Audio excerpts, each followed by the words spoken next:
சேசுமறை சூசை துணை. நீதிமொழிகள் நூலிலிருந்து தூய ஆவியின் வார்த்தையை தியானிப்போம். நீதிமொழிகள் அதிகாரம் 28 இறைவசனங்கள் 5-6.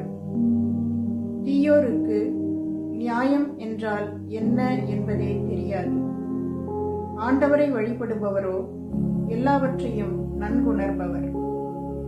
முறைகேடாய் நடக்கும் செல்வரை விட மாசற்றவராய் இருக்கும் ஏழையே மேல். தன்னிடம் செல்வம் இருப்பதால் முறைகேடாய் நடக்கும் தீயோருக்கு எது நியாயம் என்பதை உணராது நடந்து கொள்வர்.